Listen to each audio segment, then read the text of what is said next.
Bismillahirrahmanirrahim. Alhamdulillahi rabbil alamin. Allahumma shalli wa sallim wa barik ala Muhammad wa ala ali Muhammad. Allahumma anfa'na bima 'allamtana wa 'allimna ma yanfa'una wa zidna ilma wa barik lana fi ilmina. Warzuqna al-ikhlasa fil qawli wal 'amali kamila wa 'ilman nafi'an la yunsa wa tawfiqan daima wa sihhatan wa yaqinan wa 'afiyah. Allahumma aftah lana kulla khair wa yassir lana kulla umur. Allahumma ansuril mujahidin wa rahamil mustad'afin wa dammir a'da'ad-din wa tamish ala amwalihim. Amin ya rabbal alamin. Alhamdulillah kaum muslimin rahimani wa rahimakumullah. Semoga Allah memudahkan seluruh urusan kita dan memudahkan kita dalam memahami hadis-hadis Nabi Sallallahu Alaihi Wasallam yang akan kita pelajari pada pertemuan kali ini, yaitu kita lanjutkan pengajian kitab Umdatul Hukam yang di dalamnya terdapat 400 hadis-hadis yang sahih tentang hukum, dan kita sudah sampai pada hadis yang ke-70. Faqala al-muallif rahimahullahu ta'ala wa nafa'ana bihi wa bi'ulumihi fid dharain amin. Wa 'an Ibni Abbas radhiyallahu anhuma qala Rasulullah sallallahu alaihi wasallam, umirtu, saya disuruh an asjuda, untuk sujud, ala sab'ati a'dhum, pada 7 tulang, maksudnya 7 anggota badan. Yang pertama alal jabhah, pada jidat. Wa asyara, dan beliau menunjuk, biyadihi, dengan telapak tangannya, ila anfih, ke hidung beliau. Yang kedua wal yadain, dan kedua telapak tangan, berarti 2 dan 3. Yang keempat dan 5 warukbadain, dan kedua lutut. Yang keenam dan ketujuh wa atrafil qadamain, dan ujung-ujung dari kedua telapak kaki. Hadis muttafaqun alaih. Kaum muslimin rahimani wa rahimakumullah, hadis ini menjelaskan tentang tata cara sujud, bahwasanya ada 7 anggota yang harus menempel ke tanah pada saat sujud. Kalau salah satu dari 7 ini tidak menempel ke tanah dan tidak menempelnya dari awal sujud sampai akhir sujud, maka tidak sah sholatnya. Tapi seandainya sudah menempel, meskipun setelah itu tidak menempel lagi, maka masih sah. Tapi marilah kita sempurnakan dengan menempelkan ke tanah dari awal sujud sampai akhir sujud. Yang pertama jidat, nah ini menempel ke tanah. Yang kedua dan ketiga, kedua telapak tangan menempel ke tanah. Yang sini tidak boleh menempel, karena hanya telapaknya saja. Kemudian 45 ini adalah lututnya, dan 67 ini adalah ujung-ujung kaki, ujung-ujung telapak kaki.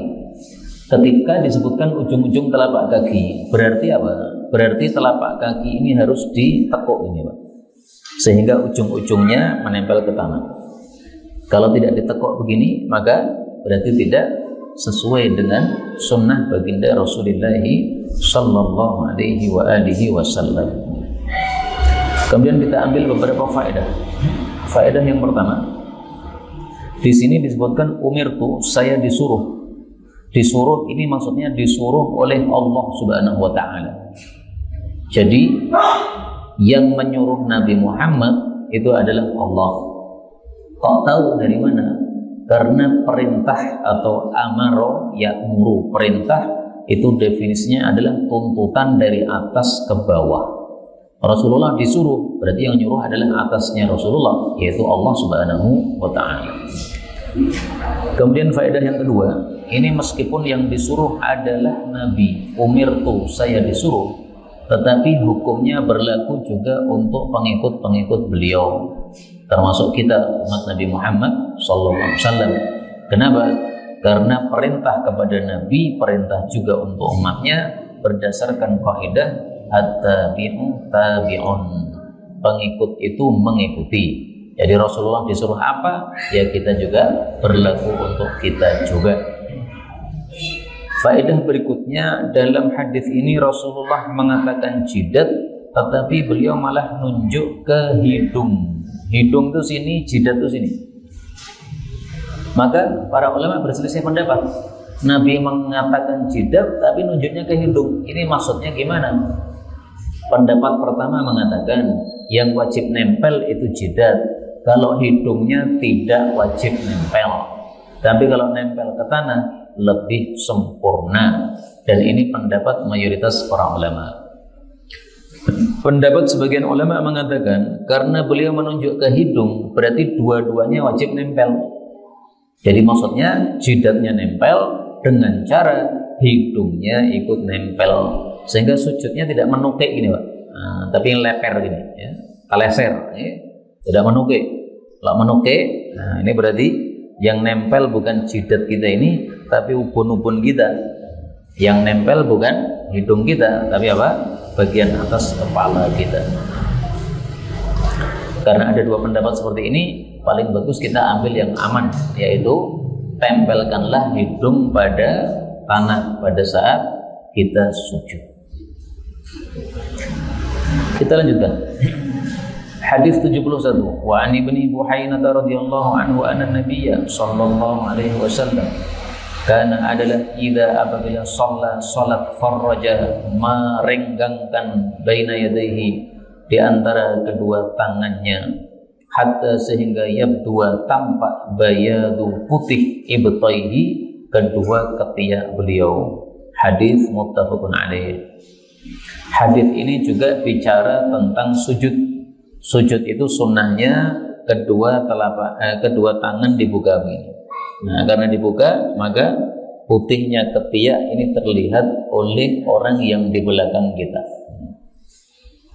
Ini tata cara sholat seperti ini bisa dilakukan kalau kita sholat sendiri atau menjadi imam. Tapi kalau sholat jamaah tidak bisa.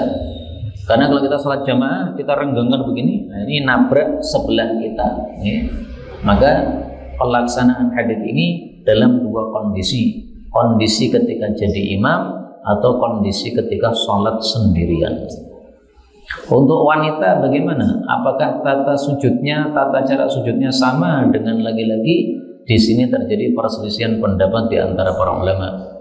Sebagian ulama katakan kalau perempuan itu jingkrung sujudnya, tidak terbuka karena lebih menutup auratnya.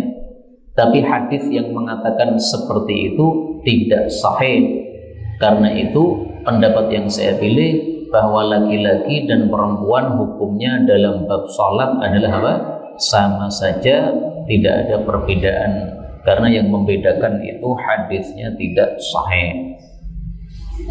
Kemudian yang dimaksud di sini terlihat putihnya ketiak, itu maksudnya seandainya beliau tidak pakai baju, seandainya maka akan terlihat putih ketiaknya. Jadi bukan berarti betul-betul putihnya ketiak terlihat, bukan ya. Namanya orang pakai baju ya, di sininya dibuka tetap tidak akan terlihat. Maka ini maksudnya seandainya tanpa baju, nah, bagian putihnya ketiak itu terlihat. Kemudian kata-kata putih ini menimbulkan pembahasan di antara para ulama. Bukankah bagian ketiak itu hitam? Karena ada rambutnya. Kok bisa disebutkan putih, gimana? Nah, ada dua jawaban di antara para ulama. Ada yang mengatakan ini khusus baginda Rasulullah SAW. Beliau itu tidak seperti manusia rata-rata. Ketiaknya putih, tidak ada rambutnya sama sekali. Pendapat yang kedua mengatakan beliau sama dengan orang lain, ada bulu pada ketiak, tapi beliau selalu membersihkan.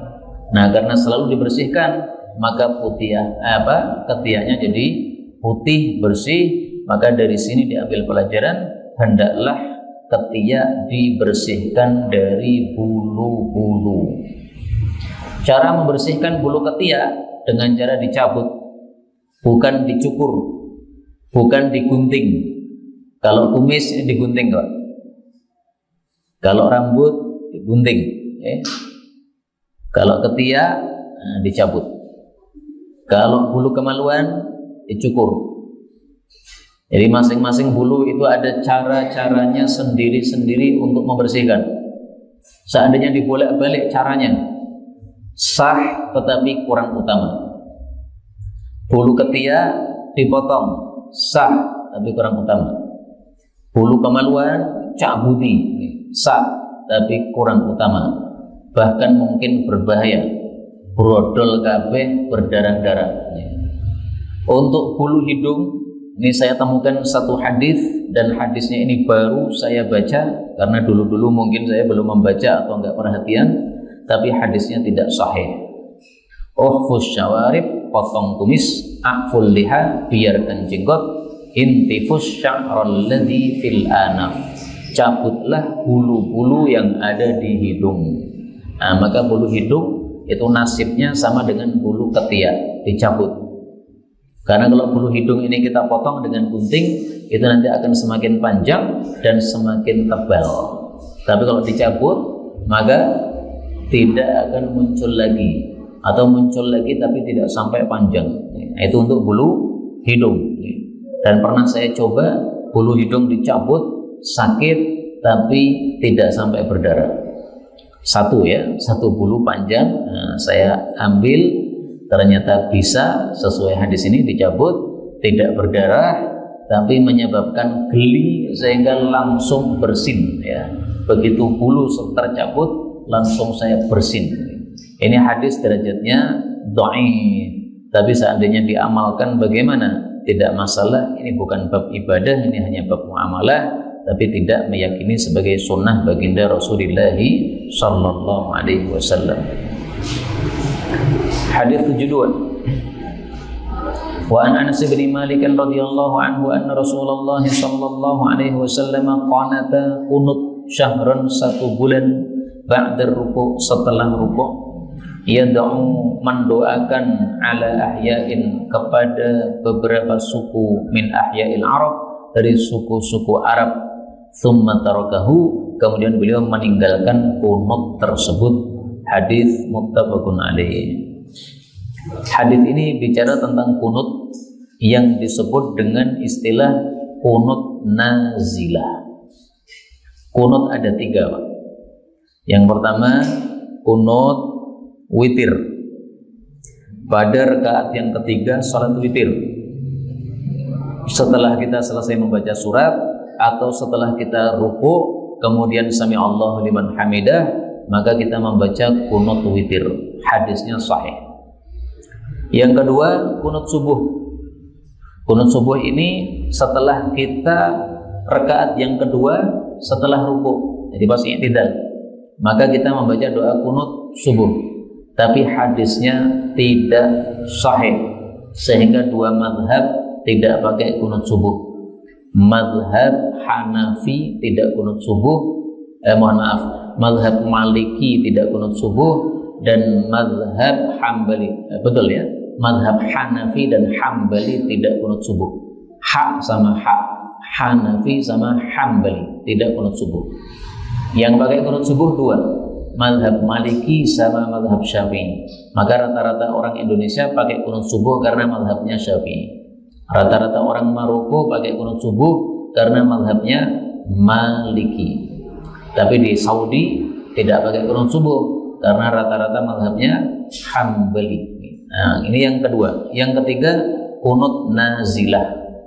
Kunut yang dibaca ketika terjadi musibah besar menimpa umat Islam. Itulah yang dimaksud dalam hadis ini. Rasulullah kunut 1 bulan ini karena ada musibah besar. Musibahnya apa? Rasulullah kirim 70 para sahabat Nabi yang alim-alim, yang hafal-hafal Quran. Ternyata mereka dibunuh oleh orang-orang kafir. Maka Rasulullah sangat sedih. Akhirnya beliau melakukan kunut selama 1 bulan setelah ruku, mendoakan orang-orang kafir yang sudah membunuh 70 dai kiriman Nabi Muhammad sallallahu alaihi wasallam itu. Setelah 1 bulan, tsumma tarakahu, kemudian Nabi meninggalkan kunut tersebut. Tapi kata-kata meninggalkan kunut ini bukan berarti kunut sudah tidak boleh lagi, bukan. Tapi karena sudah selesai masalah, maka kunutnya ya selesai. Kalau belum selesai masalah, maka boleh kita kunut lebih dari 1 bulan. Masalahnya selesai 2 bulan, kunut 2 bulan. selesai 1 tahun, kunut 1 tahun, belum selesai terus masalah, kunut lagi, nggak apa-apa.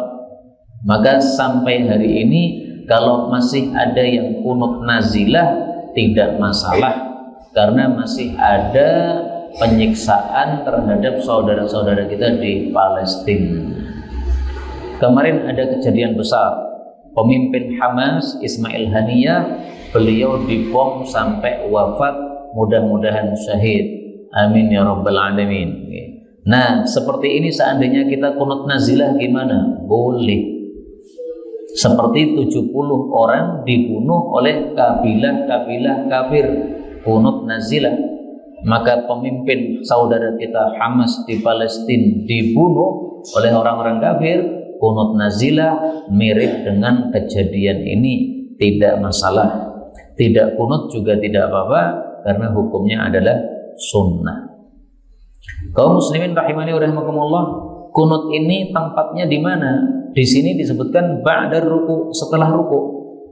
Dan yang dimaksud setelah ruku ini adalah setelah ruku dari sholat 5 waktu pada rakaat yang terakhir.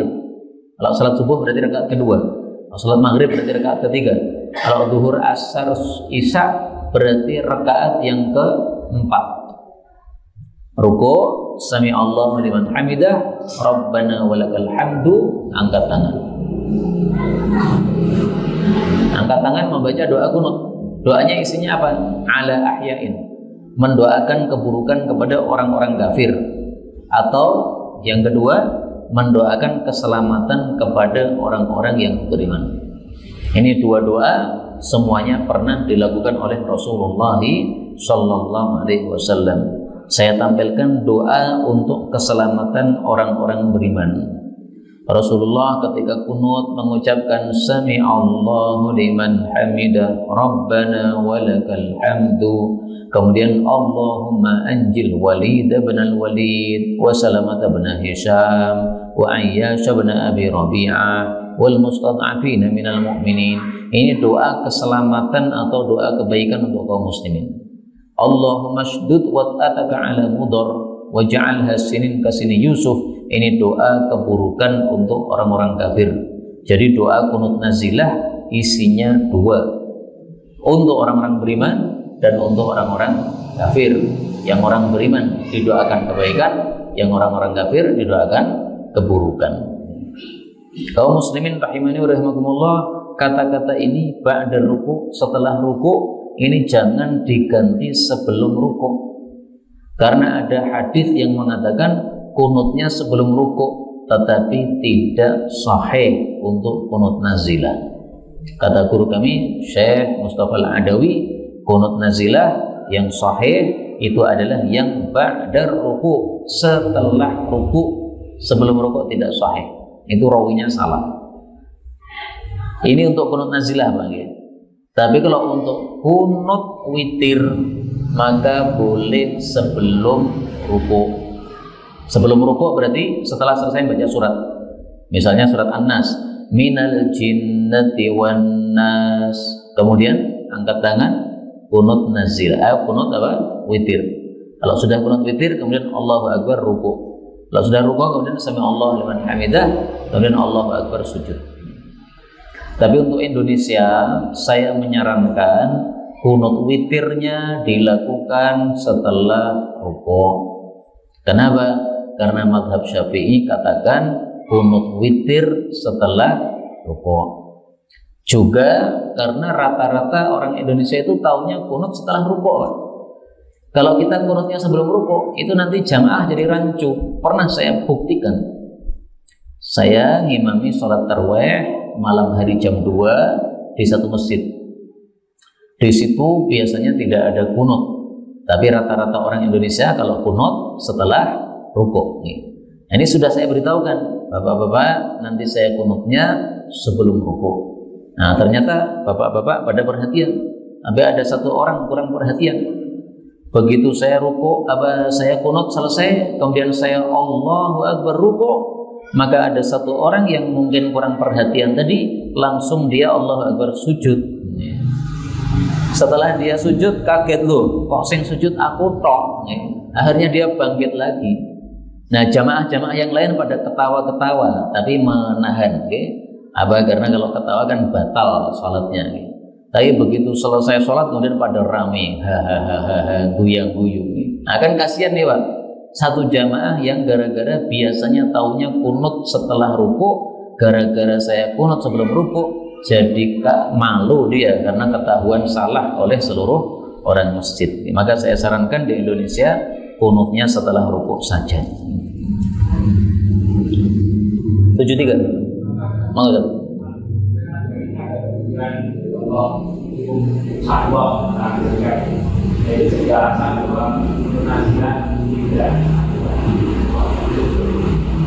Qunut nazilah tidak ada lagi. Itu adalah pendapat sebagian kecil ulama. Tapi pendapat mayoritas para ulama, qunut nazilah tetap disyariatkan. Adapun di sini tarokahu, Nabi meninggalkannya qunut nazilah ini sebabnya Nabi mendoakan laknat kepada mereka. Ya Allah, laknatilah si fulan, laknatilah si fulan, laknatilah si fulan. Maka Allah menurunkan ayat ini, laisa laka minal amri syai'un aw yatuba 'alaihim aw yu'adzibahum. Urusan itu bukan di tanganmu wahai Nabi Muhammad sallallahu alaihi wasallam. Apakah Allah menerima tobat mereka ataukah Allah menyiksa mereka, itu bukan urusan kamu, itu urusan Allah. Artinya apa? Jangan mendoakan laknat kepada orang-orang kafir itu. Doa laknat itu maksudnya dia dijauhkan dari rahmat Allah.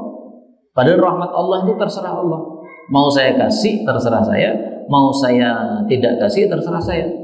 Nah, kalau orang kafir didoakan laknat, artinya kita minta supaya dia matinya mati kafir. Nah, Allah tidak mau kayak begitu. Hamba saya ini terserah saya. Ada yang saya buat mati kafir, ada yang saya buat mati muslim, terserah saya. Kamu nggak usah mendoakan laknat kepada mereka. Dan ternyata terbukti setelah Rasulullah selesai dari kunut ini selama 1 bulan, sudah tidak mendoakan laknat lagi pada mereka. Ternyata tokoh-tokoh mereka yang didoakan laknat oleh Nabi itu terbukti yang ada yang kemudian masuk Islam.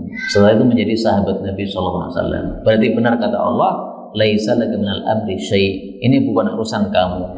Masalah saya ngasih tobat kepada mereka, masalah saya menyiksa mereka atau mematikan mereka dalam kondisi kafir, itu urusan saya, bukan urusan kamu. Nah, itu yang ditinggalkan Nabi itunya. Tarokahu, Nabi meninggalkannya karena doanya laknat tadi yang dilarang oleh Allah. Tapi Allah tidak melarang kunut nazilahnya sendiri. Sehingga mayoritas para ulama mengatakan kunut nazilah masih disyariatkan sampai kiamat. Hanya saja terjadi perselisihan pendapat bagaimana kalau nazilahnya itu nazilah yang bukan dari perang. Ini kan dari perang ya. Ahya, kabilah-kabilah ini membunuhi kaum muslimin. Jadi ini adalah musibah yang muncul dari orang-orang kafir. Bagaimana kalau musibahnya langsung muncul dari Allah? Terjadi tsunami, terjadi gempa, terjadi apapun, akhirnya banyak yang mati. Nah, di sini fatwa Syekh Utsaimin mengatakan kalau musibahnya turun dari Allah langsung, tidak ada qunut nazilah. Qunut nazilah itu adalah musibah yang muncul dari orang-orang kafir kepada umat Islam. Karena di sini disebutkan ala ahya'in, doanya kepada orang-orang kafir yang ngasih musibah kepada kaum muslimin. Wallahu a'lam bishawab.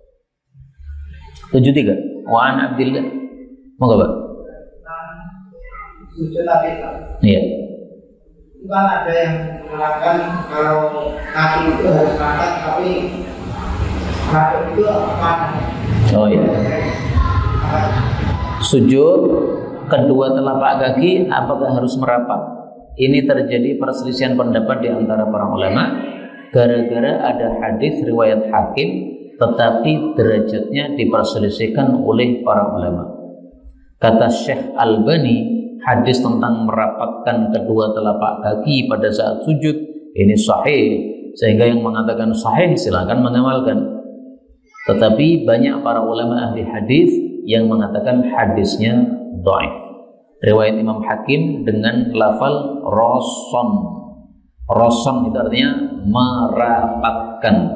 Nah, kalimat ini menurut banyak para ulama ini tidak sahih. Karena itu saya kalau sujud tidak pernah merapatkan, tapi saya renggangkan sebagaimana tadi berdiri juga renggang. Tapi kalau ada yang merapatkan, nggak ada masalah, nggak ada hadisnya. Hanya saja derajatnya diperselisihkan oleh para ulama.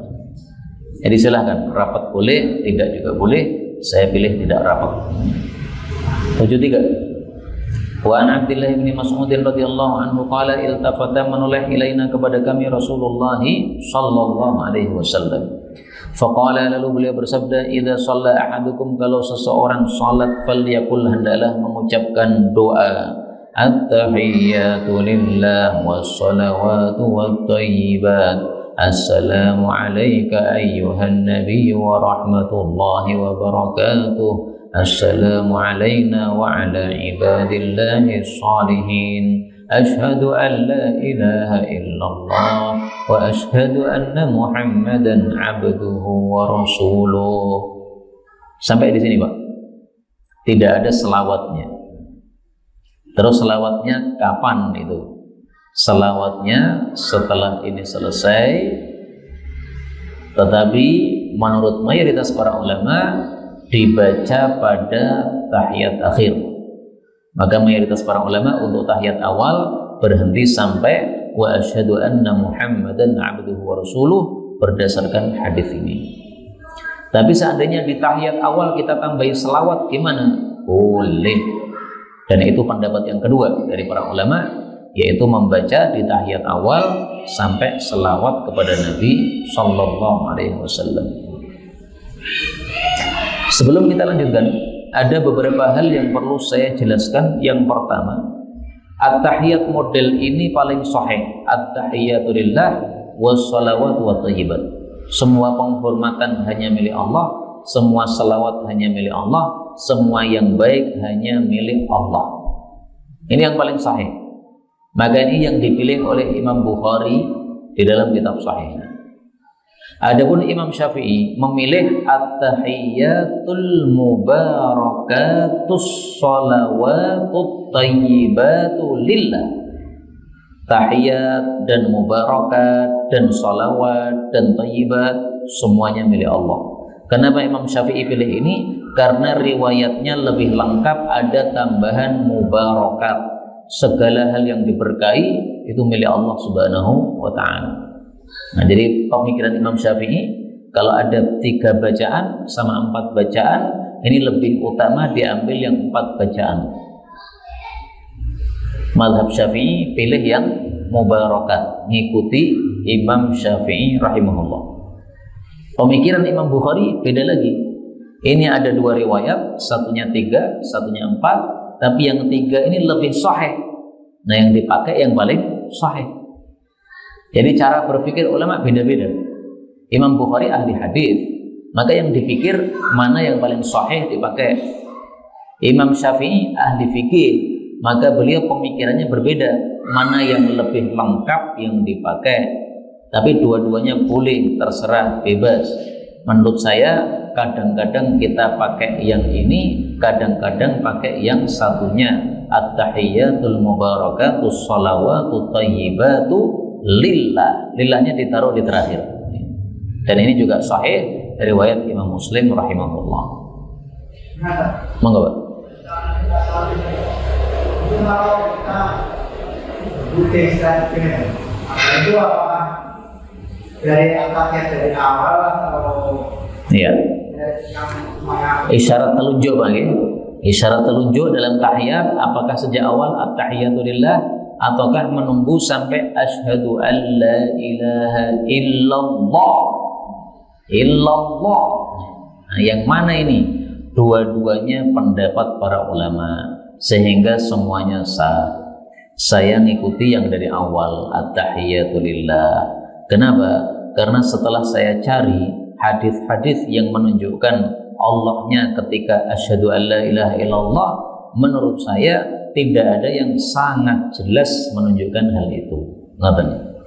Tapi tetap ada pendapat itu dari para ulama. Jadi ada hadisnya menurut mereka, tapi hadisnya setelah saya baca, oh enggak jelas menunjukkan begitu kok. Nah, tapi kalau dipahami begitu bisa juga hadis riwayat Baihaqi. Jadi silahkan Pak.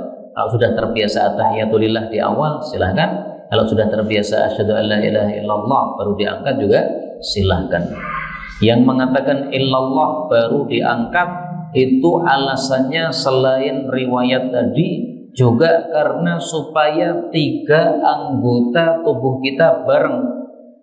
Allah, mulutnya mengatakan Allah, kemudian hatinya juga meneguhkan la ilaha illallah, kemudian telunjuknya menunjukkan Allah hanya esa, ya la ilaha illallah.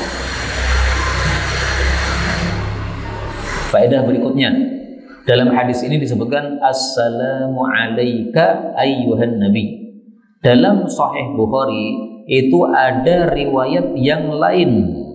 Apa riwayatnya? Nah, perhatikan nih. Assalamu alan nabiyyi. Nah, sebentar.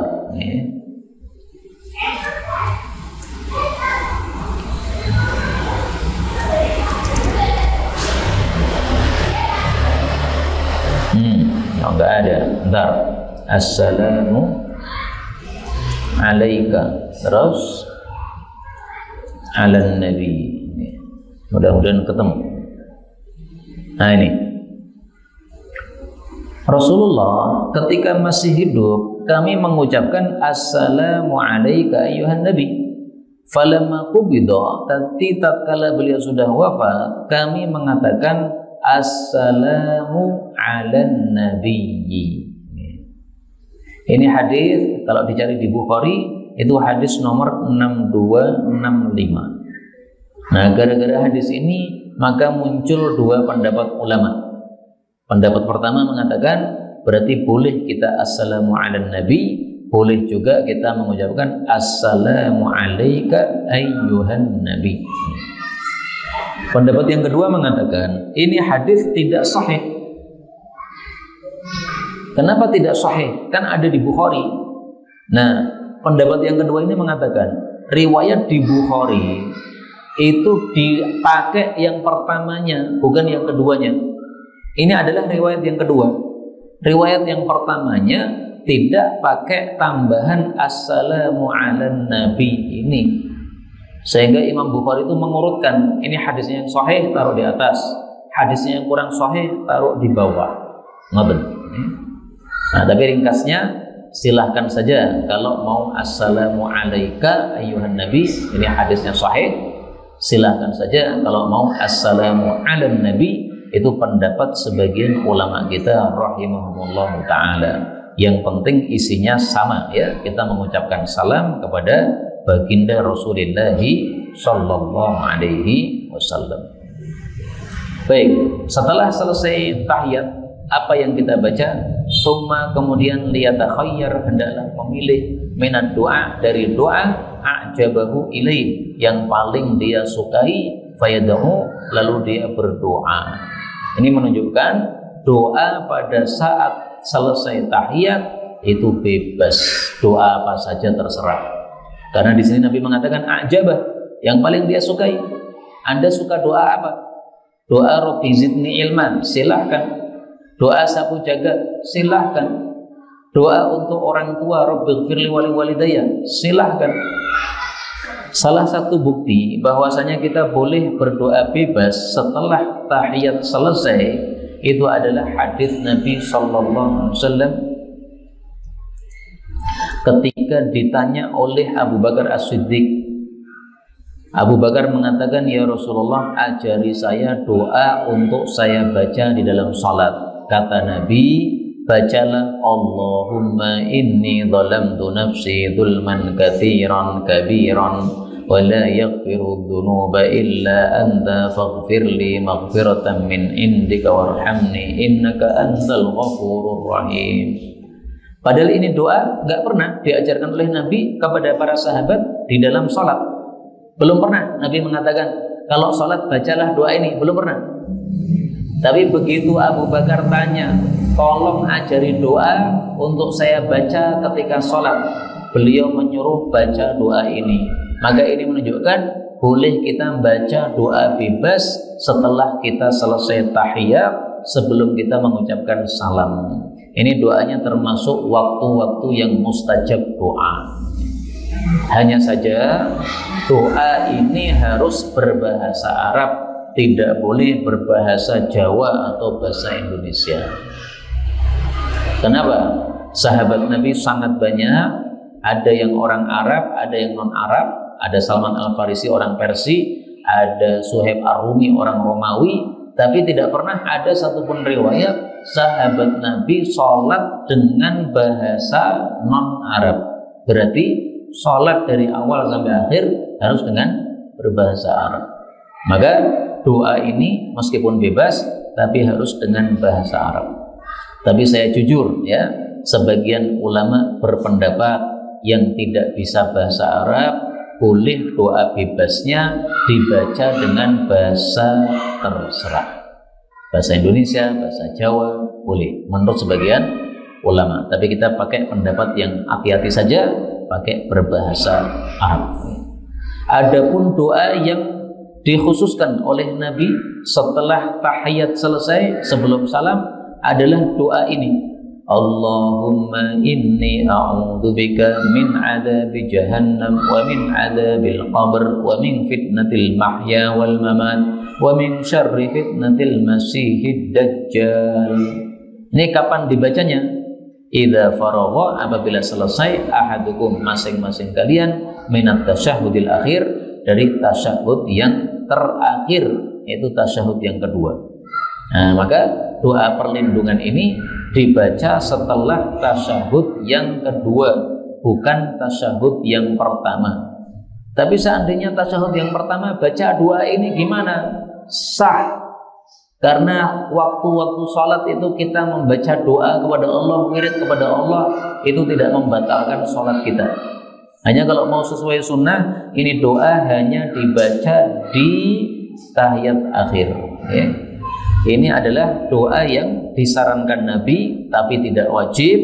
Boleh kita tambah dengan doa yang lain, tapi sebelum ditambah doa yang lain, mari kita berlindung kepada Allah dari siksa jahanam, dari siksa kubur, dari ujian hidup dan mati, dan dari keburukan ujian Al-Masihid Dajjal. Ini yang dapat kita pelajari betul dari Allah Ta'ala. Kalaupun ada salahnya, fa astaghfirullahal azim wa lakum. Walhamdulillahi rabbil alamin.